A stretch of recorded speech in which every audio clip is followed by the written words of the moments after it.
If you didn't like the NASCAR race in Atlanta, what more could you actually want? I think this race had everything that you would want from a race, regardless of what kind of fan you are. If you like seeing the big wrecks, there are people out there that like that. If you like seeing the runs, if you like seeing the drafting, I think it made every fan, well, 90% of fans happy.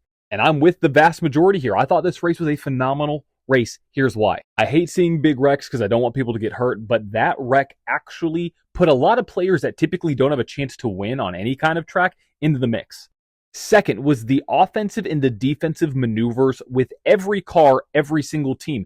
No matter where you were on the track, you had to watch out for these huge runs coming from behind, and you had to be able to anticipate what was going on. If you were the lead car, you knew you were vulnerable and you're probably going to get passed just because of how the aero works. And that's the third thing. The aero battle at this track is absolutely wild, matching that with the tires. The way that the tires have started to become a factor because the track is aging just produces this kind of racing. Yeah, before we've seen these huge, big-ass packs, but now we are getting to a point where tires do matter. Look at what Tyler Reddick was able to do, making his way through the field on fresh tires. That plus the aero is just phenomenal. Another reason why I love this race is because you saw RFK, specifically with Brad Keselowski and Chris Buescher, basically blocking both lanes, with Chris Buescher going to the low lane, Brad K going to the high line, and blocking any runs, and it worked for a little bit, so they would stall out both lines. And you saw how you can actually do that in this car at these tracks. At Talladega, Daytona, you can kind of do that,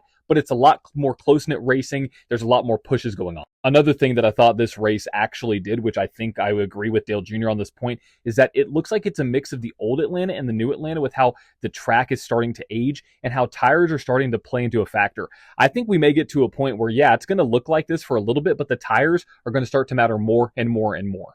And yeah, some people are going to say, this is not racing. That's just pack racing. It doesn't matter. I'm going to challenge that because the amount of runs, the amount of passing, the amount of side drafting, the amount of forcing it three wide, the aggressiveness was not like anything we've really seen for such a sustained period of time. It basically happened all race long. And a lot of people are like, you know what? This is not racing. It's just passing. Well, passing is racing. And this race and this track is aging so well, like a fine wine, that I think the races in the future are going to just keep on getting better and better and better. Now, are you going to be with the 90%? Or are you going to be with the 10%? I don't like the race. Either way, let me know what you think about this past weekend's race in Atlanta.